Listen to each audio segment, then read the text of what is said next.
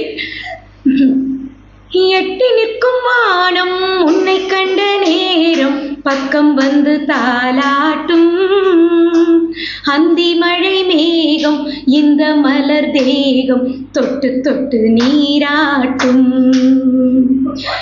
எட்டி நிற்கும் வானம் உன்னை கண்ட நேரம் பக்கம் வந்து தாலாட்டும், அந்தி மழை மேகம் இந்த மலர் தேகம் தொட்டு தொட்டு நீராட்டும். விழிகளில் கவிநயம் விரல்களில் அபிநயம் கண்ணே நீ காட்டு, விடுகிற வரையினில் உறங்கிடு பாடல் நீ கேட்டு. நிலவே மலரே நிலவே மலரே மலரே இதழே இதழி அழகே, மண்ணில் வந்த நிலவே என் மடியில் பூத்த மலரே. இப்படி நல்ல இசையோடு அந்த குழந்தை மெல்ல மெல்ல வளர்கிறது, சிறு பிள்ளையாய் தன் பருவத்தை அடைகிறது. அதற்காகவும் ஒரு பாடல் இதோ. பேசும் மணி மொட்டு ரோஜாக்கள் பிள்ளைகள் எல்லோரும் ராஜாக்கள், பேசும் மணி மொட்டு ரோஜாக்கள் பிள்ளைகள் எல்லோரும் ராஜாக்கள், இதயம் விரிந்த பறவைகள் இறைவன் எழுதும் கவிதைகள், இதயம் விரிந்த பறவைகள் இறைவன் எழுதும் கவிதைகள். அந்த கவிதை கொஞ்சம் பெரியதாக வளர்கிறது. பிள்ளை அந்த பதின் பருவம் என்கிற அந்த சிறப்பான பருவத்தை அடைகிறது. இந்த பதின் பருவம் என்பது ஒவ்வொரு குழந்தைக்கும் அப்படி ஒரு மதில் மேல் பூனை மாதிரி. நாம் ஏன்னா நம்ம வீட்டில் குழந்தைகளை பார்க்குறோம், அதிலும் கூடுதலாக நாங்கள் பள்ளியில் பணிபுரிவதால் அந்த குழந்தைகள் இந்த காலகட்டத்தில் அடையக்கூடிய சிரமங்கள் நாம் கண்டிப்பா ஒவ்வொருவருமே இதை சிந்தித்து பார்க்க வேண்டும். இப்ப நம்ம எல்லா இடத்துலையும் கேட்கக்கூடிய ஒரு வசனம் என்னன்னா, அந்த காலமாட்ட குழந்தைக்கு இந்த காலத்தில் இல்லை. இந்த குற்றச்சாட்டை வைக்காத இடங்கள் மிக குறைவு. ஒரு பேரண்ட் அப்பா அம்மால இருந்து ஆசிரியர்ல இருந்து சமுதாயத்தில் ரொம்ப எளிமையா கையை நீட்டி இப்ப பிள்ளைங்க பிள்ளைகளே கிடையாது. மிக மிக தவறான கருத்து இது. நீங்க ஒண்ணு நினைச்சு பார்க்கணும், அந்த குழந்தைகள் இருக்கிற இந்த காலகட்டத்தில் நாம் பிள்ளைகளாக இருந்திருந்தால் எப்படி இருந்திருப்போம் என்பதை சற்றே எண்ணி பார்த்துதான் அந்த குற்றச்சாட்டை கை நீட்டி சொல்லணும். ஏன்னா நான் அந்த காலத்துல அப்படி இருந்தேன், அப்படி எதிர்த்தே பேசினதில்ல, இப்படியே நம்ம பழம் பெருமைகளையே பேசிட்டு இருக்கிறோம். ஆனால் நாம் இருந்த சூழ்நிலை வேறு, இன்று குழந்தைகளுக்கு இருக்கக்கூடிய சூழ்நிலைகள் முற்றிலுமே வேறு. நாம் அந்த குழந்தைகளுடைய குழந்தை தனத்தையே திருடிட்டு இருக்கிறோம் தான் சொல்லணும். இந்த வார்த்தை கடுமையான வார்த்தையாக இருந்தாலும் உண்மை அதுதான். பெற்றோர் என்ன பண்றாங்க, வசதி குறைவான பெற்றோர் அக்கறையின்மையில் அந்த குழந்தையை விட்டுடுறாங்க. கொஞ்சம் வசதி இருந்து அக்கறை எடுத்துக்கிறவங்க மேலும் மேலும் பல விஷயங்கள் அந்த குழந்தைகிட்ட இருந்து வாங்கறதுக்காக அழுத்தத்தை கொடுக்குறாங்க. எத்தனை கிளாஸஸ், எத்தனை கேம்ப், ஒவ்வொன்றுக்கும் அந்த குழந்தைய அனுப்பி அவங்களுடைய அந்த மழலைத்தனத்தையே நம்ம என்ன பண்றோம், கொஞ்சம் கொஞ்சமா அவங்க கிட்ட இருந்து எடுத்துறோம். அப்புறம் எப்படி அந்த குழந்தையா இருக்க முடியும்? இதற்கெல்லாம் சிகரம் வைத்தது மாதிரி தகவல் தொழில்நுட்பங்கள், ஊடகங்கள். ஒரு குழந்தைக்கு என்ன தெரிந்திருக்க வேண்டுமோ அந்த வயதுக்குரிய விஷயங்கள், அதை தாண்டி பன்மடங்கு அந்த குழந்தை இன்னைக்கு அறிந்திருக்குதுன்னா அதற்கு நாமும் ஊடகங்களும் இன்றைய சூழ்நிலையும் முக்கிய காரணம். இப்படி அனைத்து குற்றங்களையும் நம்மீது வைத்துக்கொண்டு குழந்தைகளை கை நீட்டி குற்றம் சொல்வதை இந்த சபையில் இருப்பவர்களாவது தயவு செய்து, நான் சொல்ல வேண்டான்னு சொல்ல, குறைத்து கொள்ளுங்கள். அன்பாக அவர்களுக்கு வழிகாட்டுங்கள். அதுதான் நம்மளுடைய கடமை. மிரட்டி அறிவுரை சொல்வதற்கு நாம் முழு தகுதியோடு இல்லை என்பது நிச்சயமான உண்மை. அது அப்படியே இருக்கட்டும். இந்த குழந்தை பதின் பருவத்தை அடைகிறது, நிறைய பெருமைகள் எல்லாம் அவனை தேடி வருகிறது. அதற்கும் ஒரு அருமையான பாடல் இருக்கிறது. மாபெரும் சபையினில் நீ நடந்தால் உனக்கு மாலைகள் விழ வேண்டும், ஒரு மாசு குறையாத இவன் என்று போற்றி புகழ வேண்டும். உன்னை அறிந்தால் நீ உன்னை அறிந்தால் உலகத்தில் போராடலாம், உயர்ந்தாலும் தாழ்ந்தாலும் தலை வணங்காமல் நீ வாழலாம். இப்படியே அருமை அண்ணா, இசைக்கு எனக்கு ஒரு அருமையான பின்னணியை தருகிற அண்ணாவுக்கு நன்றி.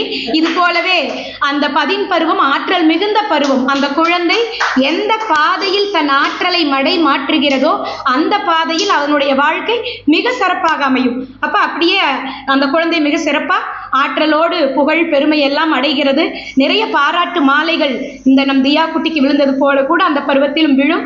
அப்ப இந்த மாலைகள் எல்லாம் அந்த பதின் பருவத்தில் இருக்கக்கூடிய அந்த இளைஞனுக்கு மகிழ்ச்சியை தந்து விடுமா என்றால் ஏதோ ஒரு ஓரத்தில் ஒரு குறை இருந்து கொண்டு இருப்பதாகத்தான் இந்த பாடலில் வருகிறது. அந்த மாலைகளோடு சேர்ந்து தன் மனதிற்கு பிடித்தமானவளின் மாலையும் விழும்பொழுதுதான் அந்த இளைஞனின் மனம் நிறைவுறுகிறது. அவனுக்குள்ளும் அந்த விருப்பங்கள் பதுங்கி இருக்கிறது. இதோ பாடலாக வெளிவருகிறது. மனசெல்லாம் பந்தலிட்டு மல்லிக்கொடியாக ஒன்ன விட்டே, உசருக்குள் கோயில் கட்டி உன்ன கொலு வச்சு கொண்டாடினே, மழை பெஞ்சா தானே மண் வாசம், ஒன்ன நினைச்சாலே பூவாசந்தா, பாத மேல கூத்திருப்பேன், கையில் ரேக போல சேர்ந்திருப்பேன், ரோசாப்பூ சின்ன ரோசாப்பூ, உன் பேர சொல்லும் ரோசாப்பூ, காற்றில் ஆடும் கனியாக, என் பாட்டு மட்டும் துணையாக. அந்த இளைஞனின் விருப்பங்கள் பாடல் வடிவில் இவ்வாறு ஒலித்துக் கொண்டிருக்க, அங்கே நம்முடைய இளைஞர்கள் மட்டும் குறைந்தவர்களா என்ன? ஆனால் அவர்கள் எந்த விஷயத்தையும் நாசூக்காக தங்கள் பாரம்பரியத்தோடு இணைத்து கூறுவதில் கெட்டிக்காரர்கள். அந்த வகையில் அங்கேயும் அந்த பெண் அழகாக தன் விருப்பத்தை பாடல் மூலம் தெரிவிக்கிறார். முல்லையாத்து தண்ணி போல ஆசை அலைகள் அலைய, கொள்ளை போன கண்ணி நெஞ்சு கொஞ்சம் கலைய கலைய, முல்லையாத்து தண்ணி போல ஆசை அலைகள் அலைய, கொள்ளை போன கண்ணி நெஞ்சு கொஞ்சம் கலைய கலைய, என்னோடு தாலாட்டி வந்தாடும் பூங்காற்று, பொன்னான நாள் பார்த்து கொண்டாடும் கை கோர்த்து, குயில்கள் கூடி குலவை போடும் நாளும் இன்றுதானோ, தீபங்கள் பேசும் இது கார்த்திகை மாசம், மணிகள் போலவே அசைந்து ஆடுதே தீபமே, அது காலம் காலமாய் காதல் கவிதைகள் பாடுமே, முத்து முத்து விளக்கு முத்தத்தில இருக்கு, முத்து பொண்ணு சிரிச்சா வெக்கத்தில, முத்து முத்து விளக்கு முத்தத்தில இருக்கு, முத்து பொண்ணு சிரிச்சா வெக்கத்தில, லா லா லா லா லா லா லா லா லா லா. அழகு. இருவரும் இணைந்து விட்டார்கள். நாம் வாழ்த்தி ஒரு பாடலோடு முடித்துக் கொள்ளலாம். 100 வருஷம் இந்த மாப்பிள்ளையும் பொண்ணுந்தான் பேரு விளங்க இங்கு வாழணும், சோழவனத்தில் ஒரு சோடி குயில் போலதான் காலம் முழுக்க சிந்து பாடணும், ஒண்ணுக்கொண்ணு பக்கத்தில பொண்ணு புள்ள நிக்கையில கண்ணு படும் மொத்தத்தில கட்டழக அம்மாடி என்ன சொல்ல, 100 வருஷம் இந்த மாப்பிள்ளையும் பொண்ணுந்தான் பேரு விளங்க இங்கு வாழணும். இந்த இசை நம் வாழ்வின் எல்லா அங்கங்களிலும் நீக்கமர நிறைந்திருக்கிறது. என்றும் இசையால் சேர்ந்திருப்போம், இசையால் மகிழ்ந்திருப்போம், இசையால் துயர் துடைப்போம். வாய்ப்புக்கு நன்றி.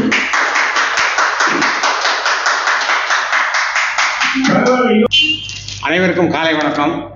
இந்த மாதம் ஒரு 6 பேருடைய பிறந்தநாள் வருது. அதில் முக்கியமாக தெரிஞ்ச எல்லாத்தையும் வளவன் எடுத்துக்கிறது இல்லை, ஏதோ முக்கியமான எடுத்து எடுக்கிறது. அதனால இந்த அமர்வில் ஒரு 3 பேரும், அடுத்த அமர்வில் ஒரு 3 பேரையும் வச்சுக்கலான்னு இருக்கேன். அதில் முதல்ல தளவாய் வேலு தம்பி. இந்த பேர் அதிகமாக ஏன்னா சுதந்திர போராட்டத்துக்கு அவர் தான் முன்னோடிங்கிறாங்க. அது அதிகமாக நல்லவங்க பேரில் வெளியே வர்றதில்லை. அது இன்னமும் ஒரு சாவக்கேடு மாதிரி இருக்குது. தளவாய் வேலு தம்பி அவர்களை பற்றி சில தகவல்கள். தளவாய் வேலு தம்பி அதாவது 1965 கிட்டத்தட்ட 44 வருஷம் தான் உயிரோடு வந்திருக்காரு. திருவிதாங்கூர் அரசின் தளவாய பிரதம மந்திரி 1802 முதல் 1809 தான் இருந்தவர். இவர் பிரிட்டிஷ் கிழக்கிந்திய கம்பெனிக்கு எதிராக முதலில் கிளர்ந்தெழுந்தவர்கள் ஒருவராக அறியப்படுகிறார். இவர் மார்த்தாண்டவர்களால் உருவாக்கப்பட்ட நவீன திருவாங்கூர் அரசு செய்த சேவைகளுக்காக செம்பகராமன் என்ற உயர் பட்டத்தை பெற்ற குடும்பத்தை சேர்ந்தவர். தர்மராஜ ராமவர்மாவின் ஆட்சி காலத்தில் வேலுத்தம்பி முதலில் மாவேலிக்கரை காரியக்காரராக நியமிக்கப்பட்டார். 1805 ஏற்பட்ட நிரந்தர நட்பு உடன்படிக்கை மூலம் திருவிதாங்கின் சுதந்திரம் மேலும் குறைக்கப்பட்டது. இதனால் வேலுத்தம்பி 1809 பிரிட்டிஷ்க்கு எதிராக கிளர்ச்சி செய்தார். இவர் கொச்சின் மீது தாக்குதல் நடத்தி பிரிட்டிஷ் ஆட்சிக்கு எதிராக மக்களை திரட்ட குண்டரை பிரகடனம் வெளியிட்டார். ஆரம்பத்தில் கொச்சின் திவானான பாலியத்தச்சன் இவருக்கு உதவினார். இருப்பினும் பிரிட்டிஷ் படைகளின் வலிமைக்கு ஈடுகொடுக்க முடியாமல் இந்த கிளர்ச்சி தோல்வியடைந்தது. பிரிட்டிஷ் படைகள் திருவனந்தபுரத்தை நெருங்கிய போது வேலுத்தம்பி மண்ணடி பகுதிகளில் தஞ்சம் புகுந்தார். பிரிட்டிஷாரிடம் பிடிபட விரும்பாத அவர் 1809 தன்னைத்தானே மாய்த்துக் கொண்டார். வேலுத்தம்பி அவர்களின் வீரமும் தேசப்பற்றும் இன்றும் தமிழ் மக்களால் போற்றப்படுகிறது. அவர் பிரிட்டிஷ் ஏகாதிபத்திற்கு எதிராக துணிச்சலுடன் போராடிய ஒரு முன்னோடியாக நினைவுகூரப்படுகிறார். ஆனால் அவர் பேர் அவ்வளவு பப்ளிக்காக வரல. ஆனால் போராட்டத்துக்கு ரொம்ப இதாக இருந்திருக்காரு அப்படிங்கிற ஒரு செய்தி. அடுத்தது ரவீந்திரநாத் தாகூர் எல்லாத்துக்கும் தெரிஞ்சவர் தானே. அதாவது ஜனகணமன நம்ம தேசிக்கிறோம், வங்காள தேசிக்கிறோம், இலங்கையினுடைய இது கூட அவர் தான் ஆரம்பிச்சு வச்சாராமா தேசிக்கிறதுக்கு. இது மாதிரி ஒரு பெருமைக்குரிய சொந்தக்காரர். அவர் ஆசியாவில் முதல்ல நோபல் பரிசு வாங்கினவர். என்னன்னா அவர் வங்காளியில் எழுதிட்டு இருந்தாரு. ஆனால் அந்த படைப்புகள் வெளியில் அவ்வளோ இதாக தெரியல. ஆனால் அதனால் ஆங்கிலத்தை மொழிபெயர்த்து கீதாஞ்சலியை வெளியே கொண்டு வரும்போது தான் அவருடைய இது தெரிஞ்சு அவருக்கு நோபல் பரிசு. அவர் வெறும் இதுவதில்லை, அதாவது கவிஞர், எழுத்தாளர், நாடகாசிரியர், இசையமைப்பாளர், தத்துவஞானி மற்றும் ஓவியர். ஒருத்தர் இத்தனை இதில் டேலண்டாக இருந்திருக்காரு. அவர் என்னன்னா அவருடைய திறமை பாராட்டி ஆங்கில அரசாங்கம் அவருக்கு சர்பட்டத்தை கொடுத்துச்சு. ஆனால் ஜாலியன் வாலாபாக் படுகொலையில் அவர் அதை தெரிவித்து கொடுத்த பட்டத்தை திருப்பி கொடுத்துட்டாரு. அப்புறம் என்ன சொல்றதுன்னா இந்த விஸ்வபாரதி பல்கலைக்கழகத்தை அவர் தான் ஏற்படுத்தினாரு. நிறைய கல்வியில் நிறைய சேவை செஞ்சிருக்காரு. அவருடைய உதவியாளர் இருந்தவர் தான் நம்ம நோபல் பரிசு வாங்கின பொருளாதாரத்தில் அமர்த்தியா சென். அவர் எனக்கு பேரன் போட்டிருக்கானுங்க, இவருக்கு ஒரு நல்ல பேர் வைங்க அப்படின்னு சொல்லி கொண்டு போனாராம் பேரனை. அவர் ரவீந்திரநாத் தாகூர் தான் பேர் வச்சாராம், அமர்த்தியா சென். இவரும் என்ன மாதிரியே ஒரு நாளைக்கு நோபல் பரிசு வாங்குவான் அப்படின்னு சொல்லிட்டு. இதுல இன்னொன்று, எங்க காந்திக்கு ரொம்ப நெருக்கமானவர். இவர் தான் முதல்ல காந்திய மகாத்மான்னு கூப்பிட்டவர், அழைச்சவர் இவர் தான். இன்னொரு பெருமைக்குரிய விஷயம், இந்த ஜனகணமன நம்ம அருகாமையில் இருக்கக்கூடிய சர்வஜன மேல்நிலைப்பள்ளி முதல் அவரே பாடினாராம். அதாவது என்னுடைய தலைமை ஆசிரியர் இங்கே 9வது படிச்சுட்டு வந்திருக்காரு. அப்போ சொல்லுவார், அவங்க சொன்னாங்களாம், தாத்தா பாடுவார், எல்லாரும் கூட பாடணும் அப்படின்னு. ஜனகணமன முதல்ல பாடப்பட்ட இடம் நம்ம சர்வஜன பள்ளி அப்படிங்கிறது நமக்கு ஒரு பெருமைக்குரிய விஷயம். அடுத்தது கஸ்தூரிபா காந்தி தெரியும். காந்தியினுடைய துணைவியார். அதாவது கணவன் மனைவி எப்படி இருக்குங்கிறதுக்கு உதாரணமாக திகழ்ந்து அந்த காலத்திலேயே. அதாவது 14 வயசுல அவங்களுக்கு திருமணமாயிருக்கு. ஆனால் அவங்க காந்தி கூட தென்னாப்பிரிக்காவிலையும் போய் இருந்திருக்காங்க. தென்னாப்பிரிக்காவிலேயே போராட்டத்தை ஆரம்பிச்சிருக்காங்க. தென்னாப்பிரிக்காவிலே ஒரு இயக்கத்தெல்லாம் ஆரம்பிச்சு அதில் ரொம்ப இதாகி அப்புறம் அது இவங்களுக்கெல்லாம் அந்த அம்மாவுக்கு முன்னோடி யாருன்னு கேட்டால் தில்லையாடி வள்ளியம்மன். இந்த வயசுல இப்படி இருக்குது, நம்ம ஏன் அப்படி முன்னாடி இருக்கக்கூடாது அப்படின்னு சொல்லி அவங்களுடைய தில்லையாடி வள்ளியம்மனுடைய இதில் இதாகி அவங்க பல போராட்டங்கள் என்னென்ன போராட்டம் உண்டோ, காந்தி என்னென்ன போராட்டத்தில் இருக்காரோ அத்தனை போராட்டத்தில் அவர் எல்லாமே நோய்வாய்ப்பட்டுட்டாங்க. நோய்வாய்ப்பட்டு உடம்பு சரியில்லாமல் இதாகி கடைசியில் 1947 பூனாவில் உள்ள மாகாக்கான் மாளிகையில் 74 வயசுலேயே மறைஞ்சிட்டாங்க. தன் வாழ்க்கை முழுவதையும் சமூக நலத்துக்கு அர்ப்பணித்த சமூக நலவாதி. அவர் புகழ் என்றும் ஓங்குக, வளர்க்க. வாய்ப்புக்கு நன்றி கூறிப்படுங்க. அடுத்த மரபில் 3 பேரை பற்றி பார்க்கலாம். நான் வாய்ப்புக்கு நன்றி. கம்பன் இலக்கிய கழகத்துக்கு வந்திருக்கும் மாண்டோருக்கும் சான்றோருக்கும் என் பூமி தாயின் தலைவர்களுக்கும் ஓர் தாயின் தலைவன் உங்கள் உடன்புறா சகோதரர் உங்களுக்காக உறவாடிக்கின்றேன்.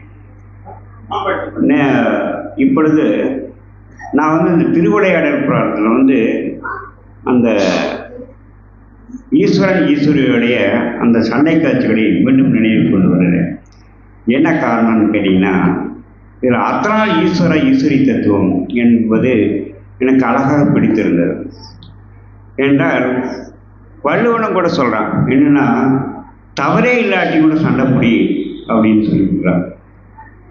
ஏன் இந்த கருத்தை முன்வைத்தான் என்று ஆராய்ந்த போது எனக்கு அழகாக விளங்கியது அது விஷயம்.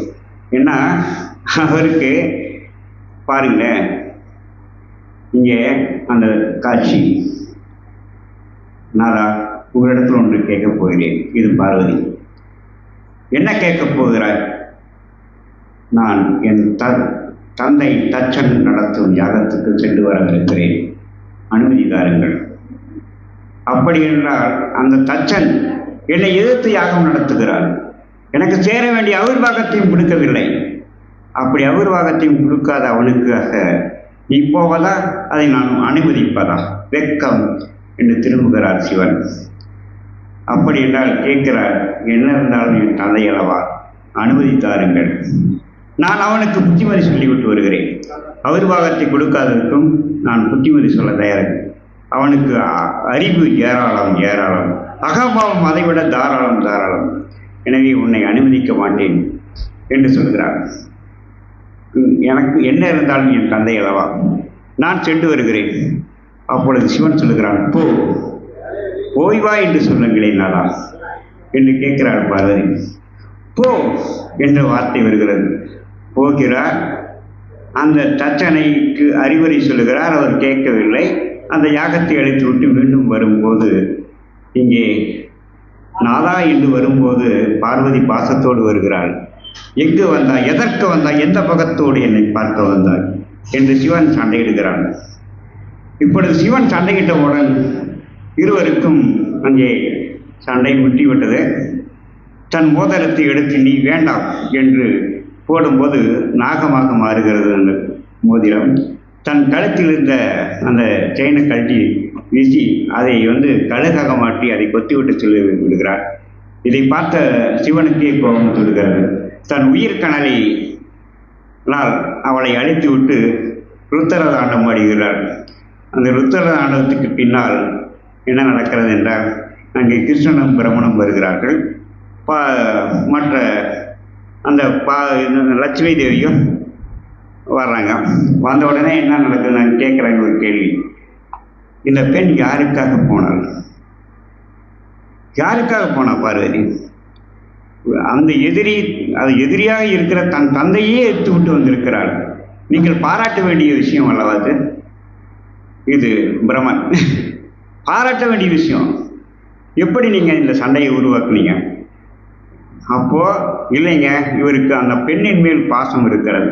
பாசம் இருந்ததுனால் வெறுப்பே ஒரு பாசம் தான். அதனால்தான் அவர் ருத்தர தாண்டமே ஆடினார். அந்த ருத்தர தாண்டம் ஆடுவதற்கு காரணம் அவள் மேல் கொண்ட பாசம். அது வெறுப்பாக காட்டுகிறார், அவ்வளவுதான். ஆம், நீங்கள் சொல்லுவதும் சரிதான். ஆனால் நான் என் மனைவியை கண்டிக்க உரிமை இருக்கிறது. ஆனால் தவறு இருக்கும்போது தண்டியுங்கள். தவறே இல்லாத போது தண்டிக்கிறதுக்கு உங்களுக்கு என்ன உரிமை இருக்கிறது என்று கேட்கிறார்கள் இவர்கள் இருவரும். அப்படி என்றால் என்ன செய்ய சொல்லுகிறீர்கள்? ஆம், அவளை ஏற்றுக்கொள்வதுதான். ஏனென்றால் இங்கே சண்டை எதற்காக வந்தது? தச்சன் உங்களுக்கு எதிராக யாகம் நடத்தினார். அந்த யாகத்தை அழித்து விட்டு வரவே போயிருக்கிறார். இதை உணராமல் நீங்கள் ருத்ரதாண்டம் ஆடி கோவிப்பீர்கள். இந்த கோபம் மற்றவர்களை பாதிக்கும். இன்றைய இளைய தலைமுறைக்கு இல்லறத்துக்கு இது குந்தக்கேடு அல்லவா என்று கேட்கப்படுகிறது அந்த சபையில். அப்படி என்றால் அங்கே சிவன் யோசிக்கிறான், நாங்கள் என்ன செய்ய? மன்னித்து ஏற்றுக்கொள்ளுங்கள். அவர்கள் அத்தனால் ஈஸ்வரியாக வர வேண்டும் என்று. அப்பொழுது இவர்களை ஏற்றுக்கொண்டார். அத்தனால் ஈஸ்வரியாக காட்சியளித்தார்கள். எதுக்காக இந்த காட்சியை நான் சொல்றேன்னு கேட்டீங்கன்னா, சண்டை பிடிக்காம சிவனுக்கே புத்தி வரல. புரிஞ்சுங்களா? சண்டை பிடிக்காம சிவனுக்கே புத்தி வரல. அப்ப சாதாரணப்பட்ட ஆம்பளைகளுக்கு புத்தி வரவ போகுது. எனவே மனைவி என்பவள் தன் உரிமையை நிலைநாட்டுபவளாக இருக்க வேண்டும். அப்படி நிலைநாட்டுபவளாக இருக்க வேண்டும் என்று இங்கே வள்ளுவன் விரும்புகிறார். அப்படி வள்ளுவன் விரும்பிய காரணத்தினால்தான் இந்த கருத்தை தவறு இல்லை ஆயினும் ஊடற்க அவர் பயனளிக்குமாறு என்ற கருத்தை இங்கே முன்மொழிகிறான் வள்ளுவன். அது மட்டுமல்ல, எப்பொழுதும் வேற்றுமைகளை சிறிது ரசிக்க தெரிந்திருக்க வேண்டும். அந்த வேற்றுமைகளை சிறிது ரசிக்க தெரிந்தவனுக்குத்தான் ஒரு உண்மையான ஆண்மகனாக இருக்க முடியும் என்பதை இங்கே வள்ளுவம் சொல்லுகிறது, திருமந்திரமும் சொல்லுகிறது. இப்போ நமக்கு 4 காலம் இருக்குங்களாமா. என்னென்ன காலம் அப்படின்னு கேட்டீங்கன்னா, கோடை காலம், குளிர்காலம், அப்புறம் இலையுதிர் காலம், இது வசந்த காலம். இந்த வசந்த காலத்தினுடைய சூரியன் எங்கே தோன்றுவாராம்? வடகிழக்கிலே தோன்றி தென்மேற்கிலே மறைவாராம். இது திருமூலர் சொல்லுகிறார். போற்றி அவன் யார், இந்த கணவன் யார் என்றால் போற்றி இசைத்து இன்னுயிர் மண்ணும் குடிகள் நாட்டுசைக்கும் நல்ல மாதுக்கும் ஒரு நாள். ஐயா, நீ 4 உலகத்துக்கு நல்லவனா இருந்து புண்ணியமே கிடையாது. நல்ல மாதுக்கு ஒரு நாதனாக இருப்பது மிகப்பெரிய கஷ்டங்க. நான் வாழ்நாளே சொல்கிறேன். அநேகமாக அந்த அதிர்ஷ்டத்தை நம்ம ஆர்வம் பெற்றுக்கலான்னு நினைச்சிருக்கேன். நான் இல்லையா சார்? பெற்றிருக்கீங்கன்னு நினைக்கிறேன். அந்த அதிர்ஷ்டத்தை பெற்றிருக்கீங்கன்னு நினைக்கிறேன். என்ன அதிர்ஷ்டம்? நாட்டுக்கும் நல்ல மாதுக்கும் ஒரு நாதனாக இருப்பீர்கள் என்று நினைக்கிறேன். இல்லையா? இருப்பீர்கள். ஏன்னா குறைய இவர் அதிகம் குறை சொல்ல மாட்டார் இல்லையா? குறைய சொன்னது கிடையாது. அப்படி குறையே சொல்லாமல் வாழுகிற அந்த வாழ்க்கை இருக்கிறது, அதுதான் அதைத்தான் சொல்லுகிறார். அது எப்படிப்பட்ட வாழ்க்கை என்றால் வசந்த கால சூரியனுக்கு சமமான ஒரு வாழ்க்கை என்று சொல்லுகிறார். எனவே இந்த வாழ்க்கையை நாம் இப்படி அந்த அர்த்தநாள் ஈஸ்வரி தத்துவத்தில் வாழும்போது நமக்கு என்ன கிடைக்கிறது பாருங்க. முதலில் உணர்வுபூர்வமான வாழ்க்கை, மாறுபட்ட உடல்கள், மாறுபட்ட மனங்கள், மாறுபட்ட வளர்ப்பு வீதங்கள். நானும் பெண்ணு அம்மா அப்பா, அவங்க அம்மா அப்பா வேற, இவங்க அம்மா அப்பா வேற, அவங்க வளர்ந்த விதம் வேற, இவங்க வளர்ந்த விதம் வேற. ஆனால் திருமணத்தால் இணைக்கப்பட்ட மாறுபட்ட உள்ளங்கள், உடலுறவு ஒன்றாக முயற்சிக்கும் மாறுபட்ட உள்ளங்கள். இது உணர்வுபூர்வமான வாழ்க்கை. இந்த உணர்வுபூர்வமான வாழ்க்கையிலிருந்து இவர்கள் எப்படி கொள்கைபூர்வமான வாழ்க்கைக்கு வர வேண்டும் என்று கேட்டால், உயர் கொள்கை இல்லற சேவையால் மட்டும் ஒத்துப்போன உத்தமன உள்ளங்கள். சரி, அதுக்கு அடுத்தபடியே வராது உறவுகளின் ஆளுமைக்கு உட்படாத உத்தமன உள்ளங்கள், உறவுப்படையை தன்னோக்கப்படையாக மாற்றிக்கொண்ட உத்தமன உள்ளங்கள், இளையோருக்கு எடுத்துக்காட்டாய் வாழும் மொத்தமான உள்ளங்கள். அதோட கடைசியில் வர்றாரு பாருங்க. இந்த இன்றைய உலகத்துக்கும் நாளை உலகத்துக்கும் இன்றைய உலகத்துக்கும் நாளை உலகத்துக்கும் இல்லறத்தை தத்துவந்த அர்த்தநாள் ஈஸ்வரிகள் என்ற அந்த தத்துவத்தில் வாழும்போது ஒவ்வொரு இல்லறமும் சிறக்கத்தான் செய்யும். அந்த இல்லற சிறப்புக்கு முக்கிய காரணமாக இருப்பது ஒவ்வொரு ஆணும் ஒவ்வொரு பெண்ணும் எடுத்துக்கொள்ள வேண்டிய முயற்சி. நான் ஏன் இந்த தத்துவத்தை உங்களுக்கு நான் சொல்கிறேன் என்றால், இன்று இல்லற பிரிவினைகள் அதிகமாக மனமுறிவுகள் வந்து கொண்டிருக்கின்றன. என் தாய் தந்தையரே 30 வருஷமாக பிரிஞ்சிருந்தாங்க. அதனால் பாதிக்கப்பட்டவனும் கூட நான். அப்படி பாதித்த போது என்னை படிக்க வைத்தவர் எஸ்எஸ்எஃப் ஓனர் தான்.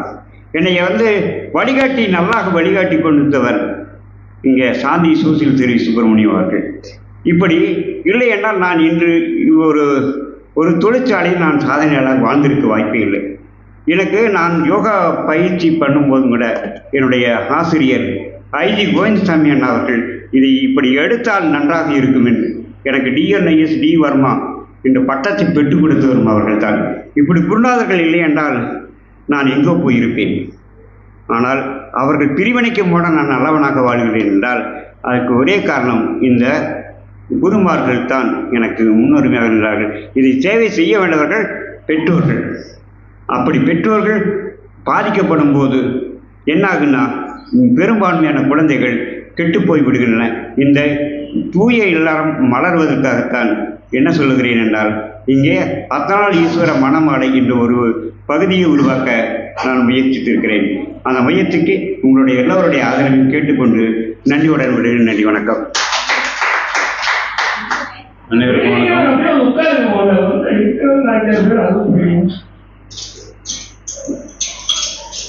நண்பர் பேசுகிற போது சிவவாக்கிய பாடலை பற்றி சொன்னார். நானும் சிவவாக்கிய பாடலிலிருந்து ஆரம்பிக்கின்றேன். சித்தர்கள் கடவுள் ஆதரவாளர்களா கடவுள் மறுப்பாளர்களா என்றால் அவர்கள் பகுத்தறிவுவாதிகள்.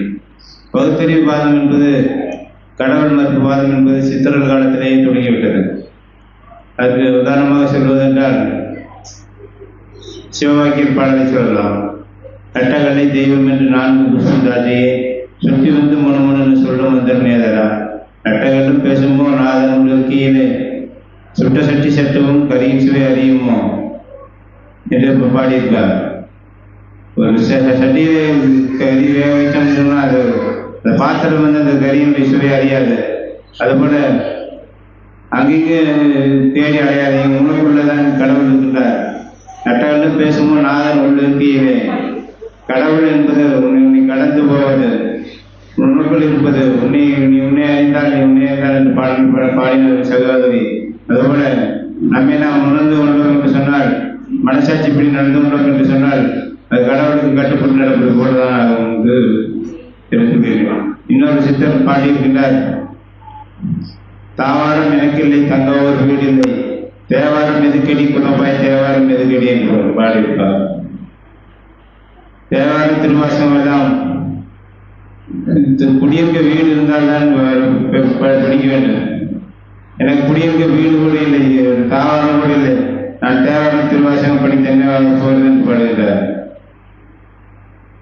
இதன் தொடர்ச்சியாக சமீபத்து கவிஞர், இந்த நூற்றாண்டு கவிஞர் பட்டுக்கோட்டையார் அவர்கள் எழுதியிருக்கிறார், கடவுள் இருப்பது என்பதும் இல்லை என்பதும் கவிப்பிரவாக பேச்சு, கஞ்சிக்கு கவலை செய்வதை கருத வேண்டியது மறந்தாச்சு என்று சொல்லியிருக்கிறார். அதே ஒரு சங்கத்தமிழ் பாடல் இருக்கின்றது, படமாடு கோயில் பகவான் கொன்றியில் நடமாடு கோயில் நம்மை கொன்ற என்றாலாம், நடமாடு கோயில் நம்மை கொன்றியில் படமாடு கோயில் பகவானுக்கு அது அமைகிறது. படமாக இருக்கக்கூடிய தெய்வத்திற்கு நீ என்ன படையல் போட்டு வழிபாடு நடத்தினாலும் அது நடமாடு தெய்வங்களுக்கு போய் சேருவதில்லை. நடமாடு தெய்வங்களாக இருக்கக்கூடிய இளையவர்களுக்கு நீங்கள் உணவளித்தீர்கள் என்று சொன்னால் அது அந்த பகவானுக்கு உணவளித்ததாக என்று சொல்லுகின்றார். ஆகவே இங்கே ஒரு பகுதியில் என்ன சொல்லுங்கள் என்று சொன்னால், கடவுள் இருப்பதும் இல்லை என்பது இரண்டாவது பட்சம். நம் கண் முன்னால் கஷ்டப்பட்டுக் கொண்டிருக்கக்கூடிய ஏழை எளியவர்களுக்கு உதவுவதன் மூலமாக ஏழையின் சிரிப்பில் இறைவனை காணலாம் என்று சொல்லியிருக்கிறார்கள் என்பதை சொல்லிக் கொள்கிறேன். நன்றி, வணக்கம். புறப்பட்டு 10 மணிக்கு வர வேண்டிய ஒரு பொருள் 12:30க்கு வந்தது. நான் அங்கேயே இருந்திருந்தேன்னா இந்த நிலைமைக்கு மோசமாக இருக்கு. ஆமாம், கொஞ்சம் ஏமாந்து போச்சு. சூரியம் சுந்தரலோகநாதம், சூரியம் சுந்தரலோகநாதம், அமிர்தம் வேதாந்த சாரம் சிவம், சுரேசம் அமலம் லோகைக சித்தஸ்வயம், இந்திராதித்ய நரதீபம் சுரகுரும் திரைலோக்கிய சூடாமணிம், பிரம்ம விஷ்ணு சிவஸ்ரூப ஹிருதயம் வந்தே சதா பாஸ்கரம், காசினி இருளை நீக்கும் கதிரொளியாகி எங்கும், காசினி இருளை நீக்கும் கதிரொளியாகி எங்கும், பூசனை உலகர் புலகோர் போற்ற புசிப்பொடு சுகத்தை நல்கும், பாசியேலுடைய தேர்மேல் மாகிரி வளமாய் வந்த தேசிகா என்னை ரட்சிப்பாய் செங்கதிரவனே போற்றி போற்றி. இந்த மேலே இருக்கக்கூடிய சமஸ்கிருத சூத்திரத்துக்கும் கீழே இருக்கக்கூடிய பாட்டுக்கு கிட்டத்தட்ட ஒரு மாதிரியா இருக்கும். இது ஏன் இன்னைக்கு அதை கொண்டு வந்தானே, இந்த பாட்டு எப்போ எங்கேயோ பிடிச்சி வச்சு ஒரு 15 வருஷம் ஆகி போச்சு. இப்போ அக்னி நட்சத்திரம் இன்னைக்கு தொடங்குது. இன்னைக்கு தொடங்கி 24 நாட்கள் நம்மளோட அக்னி பகவான் சஞ்சரிக்கிறார். அக்னி என்பது அக்னி நமக்கு இருக்கக்கூடிய பஞ்சபூதங்களில் அக்னி நெருப்பு. அதனால 5 பூதங்களும் இயற்கையானது தான். அதனால அதுக்காக இந்த அக்னிக்காக நமக்கு சுந்தர சொல்றார், மூலாத்தீவோல் உள்ளே கணன்று முகத்தே மிகவாடி ஆளாயிருக்கும் அன்பர் உங்ககிட்ட கேட்டா நீ வாழாந்து இருப்பாயோ அப்படின்னு சொல்றார். சுந்தரருக்கு இந்த அக்னிக்கு மூலாத்தீ போல் கணன்று அப்படின்னு சொல்லக்கூடிய ஒரு செய்தி, நம்மளுடைய ஒரு எண்ணம் அங்கே இருக்கிறது. இந்த சித்திரை மாசமும் பங்குனி மாசமெல்லாம் நல்லா கொஞ்சம் அதிகமான வெயில் காலம், கார்காலம், குளிர்காலம், காரே குளிர், முன்பனி, பின்பனி, சீரள வேனில், வேனில் என்றாங்க. இந்த 6 பருவங்கள்ல இந்த பருவம் கொஞ்சம் கடினமான காலம். இந்த 24 நாட்கள் கிட்டத்தட்ட இன்னிலிருந்து எல்லா சிவாலயங்களும் இந்த இறைவனுக்கு வடநாட்டில் நிறைய பார்க்கலாங்க. தாரைன்னு சொல்லி அந்த போட்டு அந்த தண்ணீரை ஊற்றி இறைவனை குளிர செய்யக்கூடிய ஒரு வேலை. இப்போ அது நடந்துட்டு இருக்குது நம்ம கோயிலில். நம்ம அதில் தொடங்க போகிறாங்க. இன்னிலிருந்து தொடங்கிட்டாங்கன்னா இந்த 24 நாளும் ஒரு கட்டாயம் ஒருத்தருக்கு பணம் வாங்கிட்டு அதை செய்ய போகிறாங்க. அப்படி செய்யும்போது இறைவனை குளிர செய்கிறது தான் நமக்கு வேலைங்க. இந்த அக்னி பகவான், சூரிய பகவான் என்பது முதற்கோள். அது நடுநிலையாக இருக்கக்கூடியது. அதனால் சூரியன் மிக அழகானது. இந்த சூரியன் அதற்கு பின்னாலேயே சந்திரனும் வர்றாங்க. அதனால் நம்ம சிலப்பதிகாரத்தில் கூட இந்த செய்திகளை சொல்லும்போது கடவுள் வாழ்த்தாக தனிப்பட்ட ஒரு கடவுளை சொல்லாமல் திங்களை போற்றுதுன்னு சொல்லி போட்டு அப்புறம் ஞாயிறு போற்றுன்னு சொல்லி இயற்கை பொருள்களை வழிபடக்கூடிய பண்பு நம்மகிட்ட இருந்தது. அதை நம்முடைய நூல்களில் அருக்கனில் சோதி நாள்தோறும் அமைத்தோன். அருக்கன்னு சூரியன். அருக்கனில் சூரியனுக்கு தினந்தோறும் சோதியை அமைத்தவர். திருத்தகு மதியில் தன்மை வைத்தோன், நிலவில குளிர்ச்சியை வைத்தோன். திந்திரல் வானில் கலப்பு வைத்தோன், வானத்தில் கலப்பு 7 நிறங்கள். இப்போ அந்த நாம் படிக்கிற காலத்தில் தமிழில் சொல்லுவாங்க, ஒரு 7 சொற்களையும் சேர்த்து சியாமாப்பா நிக்கா ஊன்னு சொல்லுவாங்க, சிவப்பு ஆரஞ்சு அப்படின்னு சொல்லி. இப்போ விப்ஜிஆர் பள்ளிக்கூடமே ஆரம்பிச்சிருக்காங்க. விப்ஜிஆர்னு சொல்லி ஒரு மெட்ரிக் பள்ளிக்கூடம் ஆரம்பிச்சிருக்காங்க. 7 நிறங்கள், அந்த 7 நிறங்களை சொல்கிறாங்க. தீயில் வெம்மை வைத்தோன், பொய்திர் நீரில் இன்சுவை நிகழ்த்தோன் வெளிப்பட, மண்ணில் திண்மை வைத்தோன் என்றென்று எனைப்பல கோடி எனைப்பல பிறவும் அடைத்தடைத்து அவ்வையின் வைத்தோன். எந்த 5 பூதங்களுக்கும் அதற்குரிய செயல்பாடுகளையும் சேர்த்து இறைவன் அடைத்து ஒன்றாக வைத்திருக்கிறான். அதனால தான் நமக்கு அந்த மண் நெருக்கமாக இருக்குது. மண் திணிந்த நிலனும் நிலநேந்திய விசும்பும் விசும்பு தைவரு வழியும் வழி முரணிய தீயும் என்றாங்கு அப்படி சொல்லிட்டு 50 இயற்கை போல போற்றாதவர்களை பொறுத்தலும் அப்படின்னு சொல்லி இமயவரம்பனை பற்றி சொல்லும்போது அந்த மாதிரி ஒரு செய்தியை சொல்லியிருக்கிறார்கள். இந்த 5 பூதங்களும் நமக்கு நன்மையே செய்யும் என்று சொல்லி அடுத்தது நம்ம இப்போ திருக்குறளுக்கு வரப்போகிறோங்க. திருக்குறளில் நாம் இன்னைக்கு சொல்லக்கூடிய அதிகாரம் 37வது அதிகாரம், அவா அறுத்தல். போன வகுப்பில் நாம் மெய்ப்பொருள் பார்த்தோம், செம்பொருள் பார்த்தோம். இப்போ கிட்டத்தட்ட நம்ம வயசுக்கு தகுந்த இடத்துல நெருங்கிட்டு வந்திருக்கிற இளைஞர்கள் அப்படி இருக்கட்டும், அவங்க நம்ம வளரட்டும். அதனால பாலெல்லாம் நல்லாவின் பாலாமோ, பால் எத்தனை பால் இருந்தாலும் ஆவின் பால் போல பசுவினுடைய பால் போல இருக்குமா அப்படின்னு கேட்குறாரு. பாலெல்லாம் நல்லாவின் பாலாமோ, பாரிலுள்ள நூலெல்லாம் வள்ளுவர் செய் நூலாகுமோ. எல்லா புத்தகங்களும் எத்தனையோ நூல்கள் எழுதி வச்சாலும் வள்ளுவருடைய நூல் போல இருக்குமா. பரித்த உரையெல்லாம் பரிமேலழகன் தெரித்த உரையாமா, பரிமேலழகனுடைய உரை போல இருக்குமா. நமக்கு கிடைத்த 10 உரைகளில் காலத்தால் அந்த 10 உரைகளை பின்னால் வந்தாலும் கூட சிறந்த உரை பரிமேலல் உரை. அந்த பரிமேலல் உரையை தழுவி தேவநேய பாவாணர் பெரிய அளவுக்கு எழுதியிருக்கிறார், பெருஞ்சித்திரனார் எழுதியிருக்கிறார், நம்ம திருக்குறள் இயக்குனர் வி முனுசாமி அவர்கள் எழுதியிருக்கிறாங்க. அதெல்லாம் பெரிய உரைகள், 600, 1000, 800 அந்த மாதிரி புத்தகத்தினுடைய வேலை அவ்வளோ ஆழமாக செஞ்சுருக்காங்க. இன்னும் எழுதி கொண்டா இருக்கிறாங்க. திருக்குறள் கிட்டத்தட்ட 600 மொழிகளில் மொழிபெயர்க்கப்பட்டு இருக்கிறது. நமக்கு கிடைத்த பேறுகளுள் வள்ளுவனை போல், இளங்கோவை போல், கம்பனை போல், கம்பன் முதல் கம்பன் தான், கம்பனை போல், இளங்கோவை போல், வள்ளுவரை போல பூமிதனில் யாங்கனுமே பிறந்ததில்லை. இவங்க முக்கியமான 3 பேர்த்த தான் சொல்லிட்டு இருக்காங்க. அதில் 1.25 வரியில் உலகத்திலே பாட்டே கிடையாது. குறைந்தபட்சம் 3 வரி. ஆங்கில பாடல்கள் 3 வரி இருக்குது, நம்மகிட்டே 3 வரி இருக்குது. ஆசிரியப்பாவில் 3 வரி இருக்குது. அதுக்கு மேலே ஆசிரியப்பாவை வந்து ஆயிரக்கணக்காக வரியான வேணால் பாடாது. 1.25 வரியில் சொல்ல வேண்டிய கருத்துக்கள். திருக்குறள் ரொம்ப சுலபம் அப்படின்னு நல்லா சொல்லிடுவோம். ஆனால் திருக்குறள் பொருள் சொல்லுங்கன்னு சொன்னோம்னா அது கடினமாகி போயிடும். ஏன்னா அந்த சொற்கள் சங்க இலக்கிய சொற்களை அப்படியே சேர்த்து வச்சிருக்கிறாங்க. அதில் முதல் இந்த பாட்டில் ஒரு திருக்குறள், அவா என்ப எல்லா உயிருக்கும், அவா எல்லா உயிர்களுக்கும், ஓரறிவிலிருந்து நம்ம 6 அறிவு வரைக்கும் ஆசை குறையாது. அவா என்ற சொல்லுக்கு ஆசை. நமக்கு இந்த அழுக்காறு, வெகுளி, அவா, இன்னாச்சொல், இந்நான்கும் இழுக்காய் என்றது அரண். அதிகாரம் 4 அரண் வலியுறுத்தல் திருவள்ளுவர் சொல்லும்போது அழுக்காறு போறாமை, பிறர் ஆக்கம் கண்டு பொறுக்க முடியல. அழுக்காறு. அவா பேராசை. வெகுளி, கிடைக்கலனா கோபம்.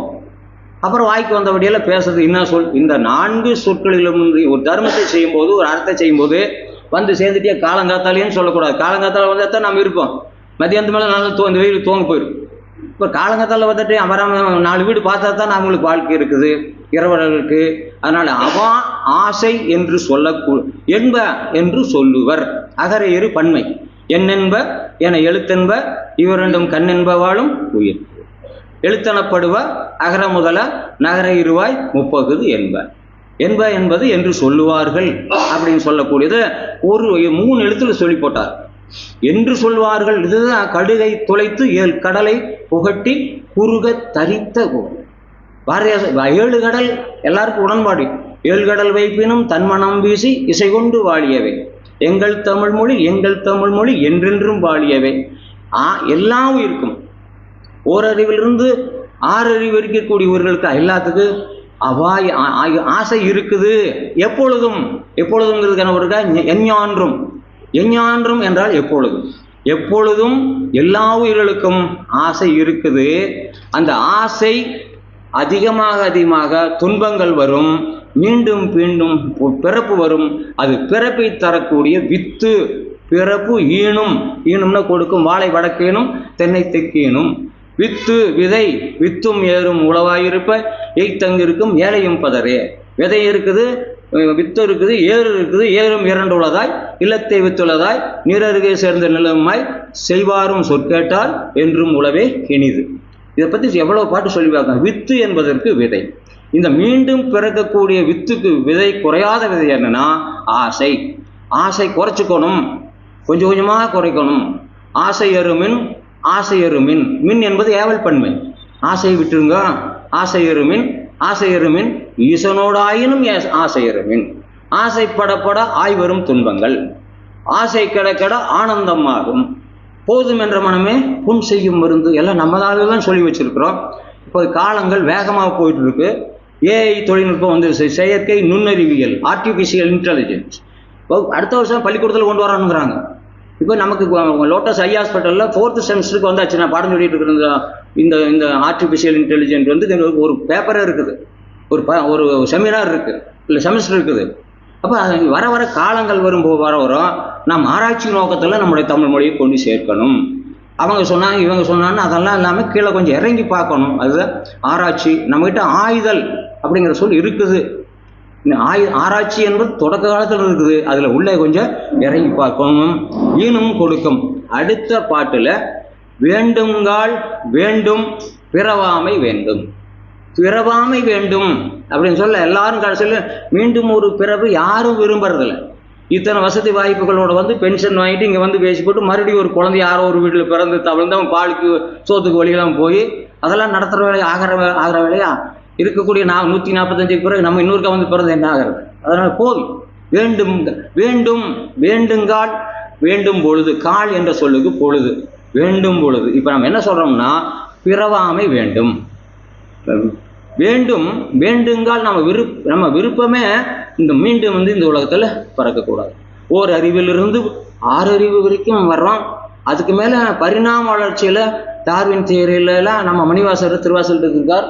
புல்லாகி பூடாய் புழுவாய் மரமாய் பல்விருகமாகி பறவையாய் பாம்பாய் கல்லாய் மனிதராய் தேவராய் கணங்களாய் வல் அசுரராய் தேவராய் செல்லானின்ற இத்தாவர சங்கமத்துள் எல்லா பிறப்பும் பிறந்தேன். மெய்யே உன் பொன்னடிகள் கண்டின்று வீடுற்றேன். உய்ய என் உள்ளத்துள் ஓங்காரமாய் நின்ற மெய்யா விமலா விடைப்பாக வேதங்கள் ஐயா என ஓங்கி ஆழ்ந்த அகன்ற நுண்ணியனே அப்படின்னு சொல்லி அந்த சிவபுராணம் படித்த போது திருவாசகமே படிக்க வேண்டாம். சிவபுராணத்தில் 658 பாடல்கள் 51 பதிகங்கள் சேர்ந்தது திருவாசகம் 8ஆம் திருமுறை. கூட திருச்சிற்றம்பல கோவையார் ஒரு 400 பாட்டு. இந்த ரெண்டும் சேர்ந்து 8ஆம் திருமுறை. திருவாசகம் 1 மட்டுமே 8ஆம் திருமுறைன்னு நினைக்கூடாதுங்க. கூட அவர் மணிவாசகர் எழுதின திருக்கோவை. பாவை பாடிய வாயால் கோவை பாடுக. ஒரு நாள் திருவண்ணாமலையில் இருந்தார். ஆதியும் அந்தமும் இல்லா அருட்பெரும் சோதியை யாம் பாட கேட்டேயும் வாழ்த்தடங்கன்மாகவோ வளரெதியோ வன் செவியோ நின் செவிதான் மாதேவன் வாழ்த்திய வாழ்த்தொழி போய் வீதிவாய் கேட்டலுமே விம்மி மெய் மறந்து ஏதேனும் ஆகால் கிடந்தால் இதேன் தோழி பரிசு எம்பா. அந்த திருவம்பாவை பாடுற வாயில நீ ஒரு திருக்கோவையார் பாடுன்னு மாணிக்க வாசகர சிவபெருமான் வேண்டா 400 பாட்டாள்கள் கட்டளை கலித்துறை அவ்வளோ அருமையாக எழுதி வச்சிருக்காங்க. ரெண்டும் சேர்ந்தது 8ஆம் திருமுறை. அவா என்ப எல்லா உயிருக்கும் எஞ்ஞான்றும் தாவா பிறப்பாயினும் வித்து வேண்டுங்கால் வேண்டாமை வேண்டும் கால் வேண்டும் பிறவாமை மற்று அது வேண்டாமை வேண்ட வரும். நமக்கு வேண்டாம் என்று எது இருக்குதோ அந்த கெட்டதெல்லாம் விட்டுட்டு வந்துட்டோம்னா அது தானாக அது வரும்.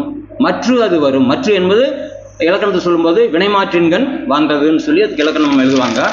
அடுத்த பாட்டில் 5 தான் சொல்ல போகிறோம், அதிகமாக சொல்கிறது இல்லை.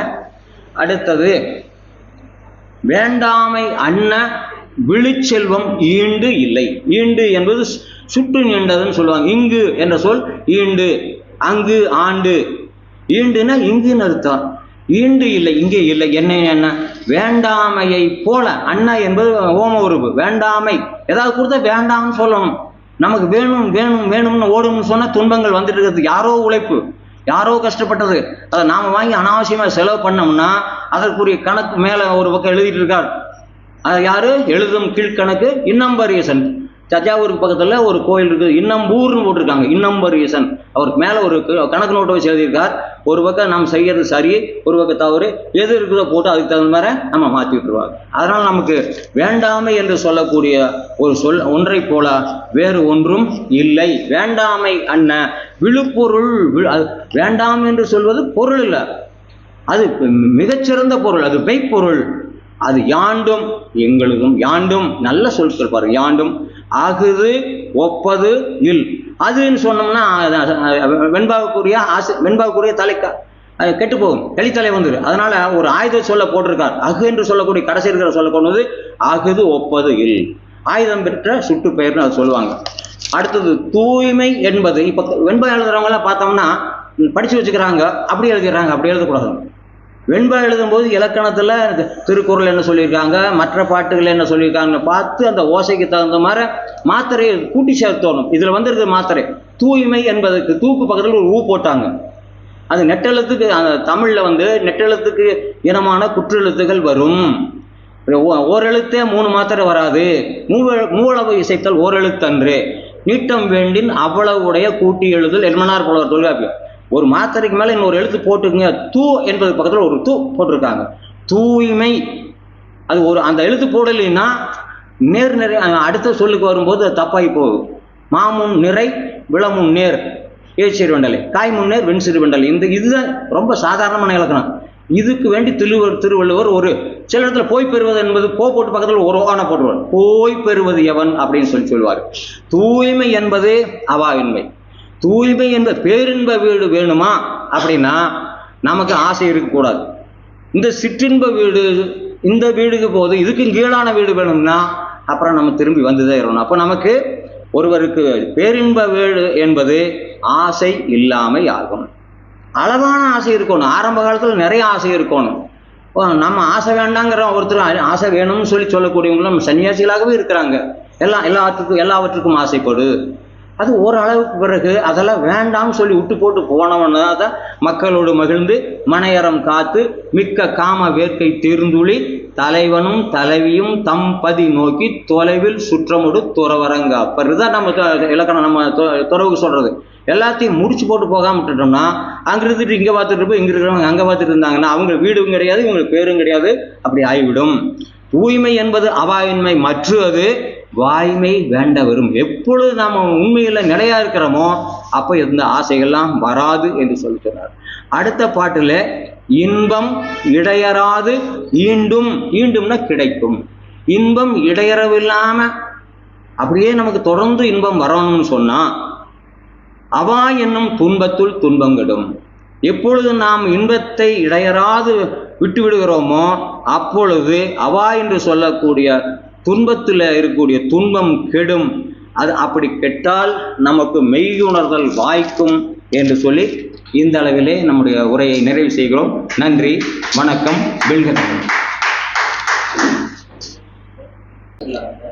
அனைவருக்கும் அன்பு கலந்த வணக்கம். 119வது இலக்கிய அமர்வு மெல்ல மெல்ல தான் சேர்றீங்க இல்லையா? அப்படிதான் நிகழ்வு இருக்குது.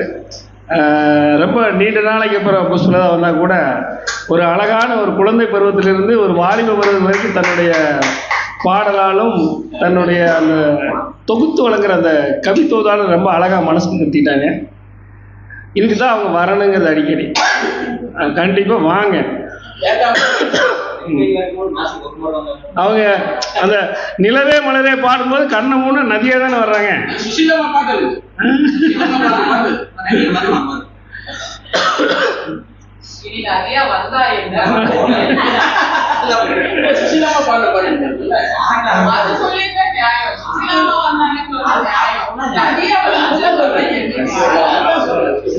இல்ல எங்களுக்கு வந்தது தானே சொல்ல முடியும். அவ்வளவு தூரம் புஷ்பலதா கொண்டு போய் விட்டாங்க. ஒரு நல்ல ஒரு கற்பனை. இந்த சீதாலட்சுமி எப்படி வித்தியாசமா கற்பனை பண்றாங்களோ அந்த மாதிரி புஷ்பலதா ஒரு கற்பனை. ஒரு குழந்தை பருவத்தில் இருந்து ஒரு டீனேஜ் வரைக்கும் நல்ல வேலை கல்யாணத்தோடு நிறுத்திட்டாங்க. அழகான ரொம்ப ஒரு மகிழ்ச்சியாக இருக்கிறது என்று சொல்லிட்டு எல்லாருமே ஒரு சிறப்பான உரைகளை தான் எல்லாருமே கொடுத்துருக்கீங்க. ஆனால் 29ஆம் தேதியிலேருந்து 5ஆம் தேதி வரைக்கும் பாரதிதாசனை எல்லாரும் கொண்டாடுங்கன்னு அரசே சொல்லியிருக்குது. பாரதிதாசன் 29ஆம் தேதி பிறந்த நாள். அந்த பாரதிதாசன் தான் அந்த தமிழினுடைய சிறப்புகளை, பாரதியார் விடுதலையை சொன்னார். ஒவ்வொருத்தரும் பக்தி மார்க்கத்தில் சொல்லும்போது கூட அந்த தமிழினுடைய சிறப்புகளை மிகவும் ஆழமாக அல்லாத்திட்டு எடுத்துகிட்டு போனது நம்முடைய பாரதிதாசன். அதே போல் உழைப்பாளர் தினம் இதையெல்லாம் நம்ம இன்னைக்கு, ஏன்னா நிறைய யாராவது சொல்லுவீங்கன்னு நினைச்சேன். இன்னொரு தகவல் கூட அதை சொல்லலை.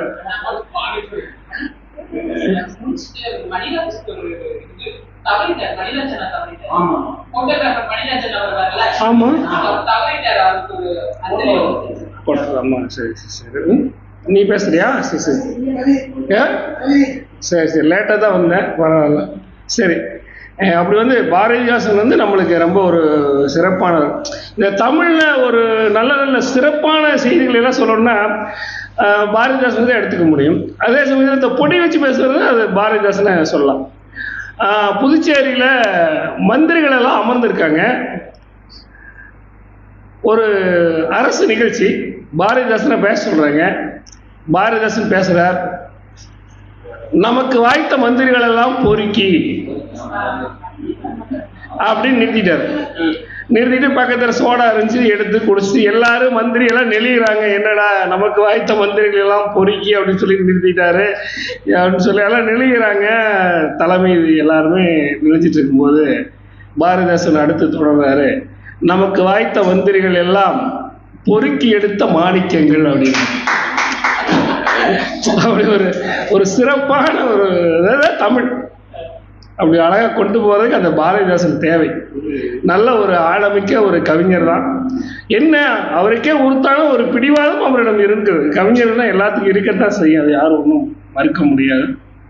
அதே போல் உழைப்பாளர் தினம் அதுக்கு அழகாக சொல்லிடுவார், ஆர்த்திடும் எந்திர கூட்டங்களை உங்கள் ஆதி எண்ணம் சொல்லவோ, பசி தீரும் என்றால் நோய் தீரும் என சொல்லும் செல்வர்கள் நீதி நின்றும்.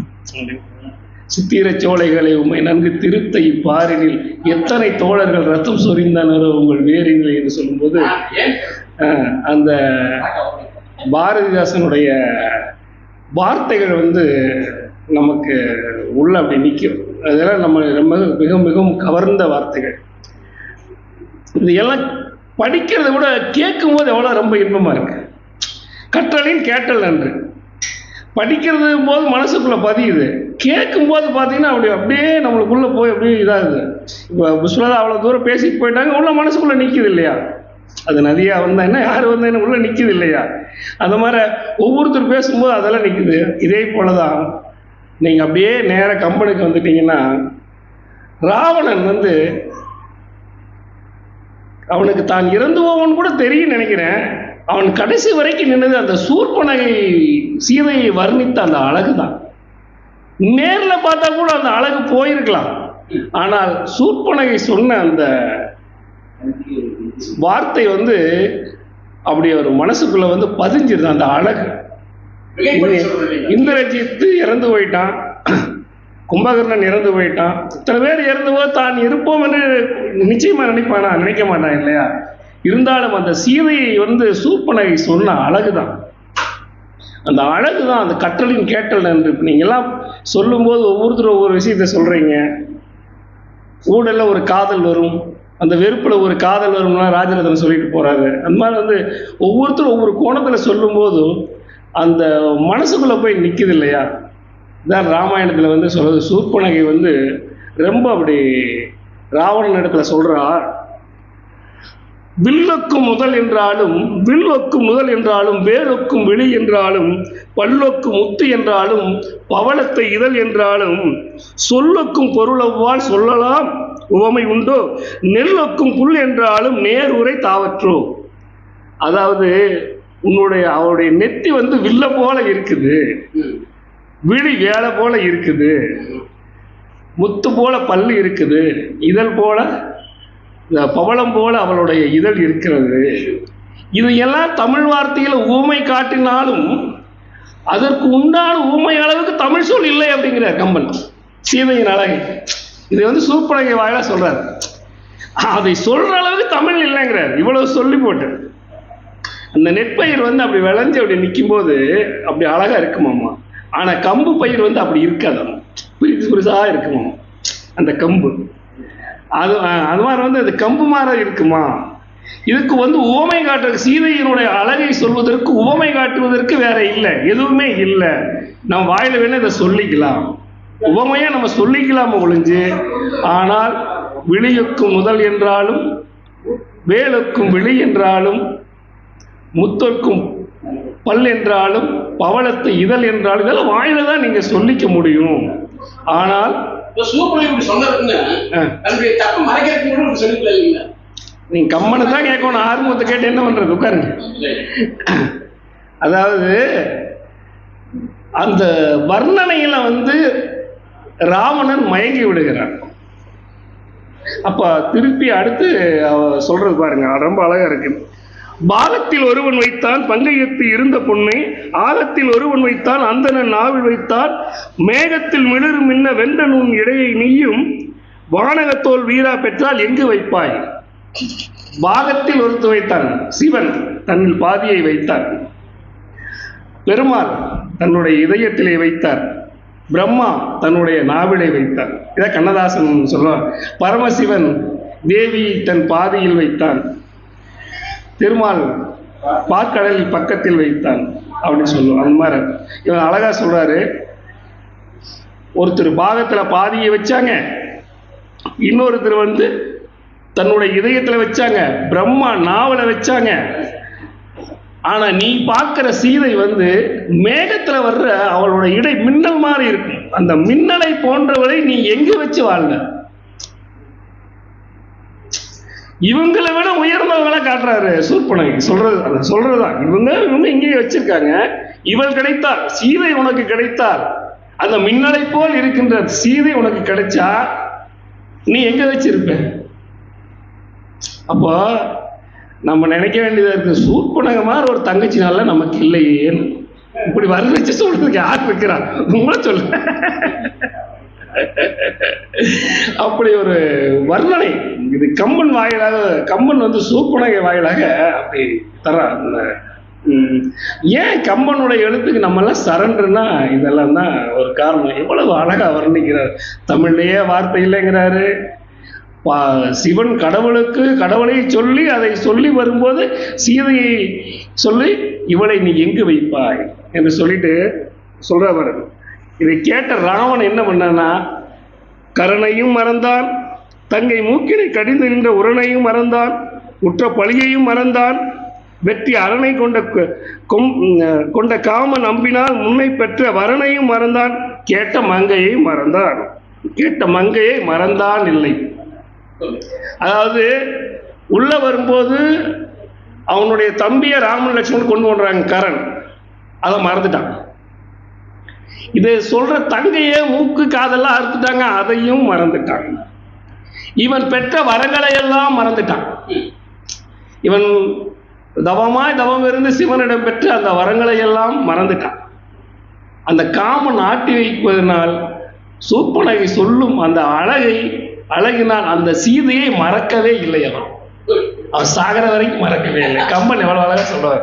கரணையும் மறந்தான், தங்கையையும் மறந்தான், மற்ற வரத்தையும் மறந்தான், அரணையும் மறந்தான், சிவன் கொடுத்த வரத்தையும் மறந்தான், எல்லாமே மறந்துட்டான். இப்படி ஒருத்தர் சொல்லும் போது நம்ம பல பேர் கேட்கும்போது நீங்க பல மேடை பேச்சுகள் கேளுங்க, இவங்க சொல்றது சரியா இருக்குமா?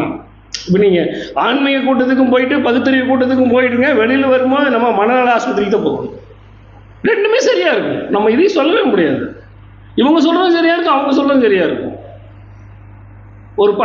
ஒன்று இருக்கும்போது இன்னொன்று நம்ம மிக்ஸ் பண்ணால் இதுதான் ஒரு பிரச்சனை. பகுத்தறிவும் பக்தியும் கொண்டு போய் ரெண்டையும் மிக்ஸ் பண்ணி கொண்டு வந்து ஒரு ரெண்டு பேர் நின்று பேசினாங்கன்னு வச்சுக்கோங்க, கேட்குறவங்களையும் போயிடும், அவங்க 2 பேர் தெளிவாக இருப்பாங்க. அதுதான் உண்மை. அது ரொம்ப ரொம்ப ஒரு இது. அது மாதிரி இவன் சூர்பனகை சொல்லும் பொழுது ராவணன் தன்னையே மறந்து விடுகிறான். அந்த சீதையின் மேல் கொண்ட காமம் அவனை அங்கு இழுத்து செல்கிறது. அந்த சொல் கம்பனுடைய வார்த்தைகள் சூர்பனகையின் வாயிலாக வந்தாலும் கூட ரொம்ப அழகா சொல்றான். அப்படி அந்த பொண்ணை நீ எங்க வச்சுக்குவே அப்படின்னு கேட்கும்போது இவன் தன்னை இழந்துடுறான். சூர்பனகை செய்த குற்றத்தை கூட மறந்து விடுகிறான். சூர்பனகை எப்படி சொல்லுகிறா, அரசன் மாறக்கூடாதுன்னா தன்னை எத்தனை பேர் தன்னையுடைய தவறுகளை மறைத்து கொண்டு சொன்னாலும் அரசன் தான். அதுக்கு தான் நீதிபதி கண்ணை கட்டி வச்சிருக்கிறாங்க. நீங்கள் என்னத்தை சொன்னாலும் நீதியை தான் பார்க்கணும். ஆனால் அதையும் மாற்றுகின்ற அளவுக்கு சூர்பனகை சொல்லுகிறாள். அதனுடைய வர்ணனைகளையும் கம்பனுடைய வார்த்தைகளையும் பார்க்கும் பொழுது நாம் ஏன் கம்பனுக்கு அடிமையாகாமல் இருக்க முடியும் என்று சொல்லிட்டு இந்த வாய்ப்புக்கு நன்றி. அடுத்தபடியாக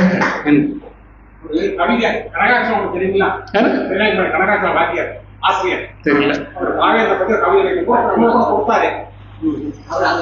பாரதிதாசனை பத்தி சொல்லலைன்னு சொன்னாரு. நான் போன மாசம் அது பிறந்த நாள் அப்ப சொல்லிட்டேன்.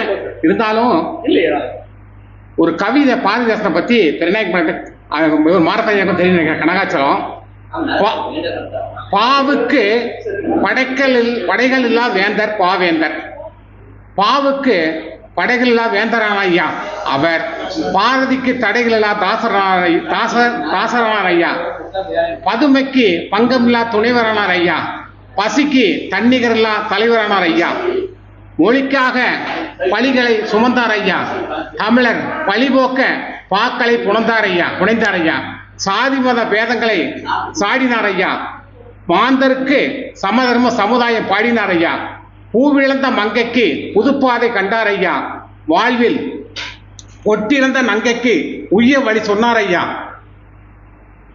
பெண்ணின புரட்சிக்கு பேரிகை முழங்கினார் ஐயா, வாழும் மண்ணின மாண்புரு காரிகை ஆகினார் ஐயா, அழகின் சிரிப்பினிலே அமுதூட்டி மகிழ்ந்தார் ஐயா, என்றும் அகிலம் சிறக்க கவிபாடி திகழ்ந்தார் ஐயா, காவடி சிந்திலே கலகல பூட்டினார் ஐயா, நமக்கு காலம் வெல்லும் காதலை காட்டினார் ஐயா, சிந்துகனி மெட்டிலே சீர்கவிதை புனைந்தார் ஐயா, தமிழ் சுவையூட்டும் நொண்டி சிந்திலே சிற்றுரை வரைந்தார் ஐயா, பாண்டியன் பரிசை பாருக்கு அளித்தார் ஐயா, நல்ல பன்னாட்டு கவிஞராய் பகலோனாய் மெலிந்தார் ஐயா, பெரியாரின் வழி நின்று தமிழனாய் வாழ்ந்தார் ஐயா, வேந்தர் பகுத்தறிவு பாசறையில் பாசமுடன் இணைந்தார் ஐயா, இலக்கிய வீர் கொண்டு செந்தமிழ் ஆய்ந்தார் ஐயா, தமிழ் இதயத்தை அமுதூரும் பாவாலே வேய்ந்தார் ஐயா,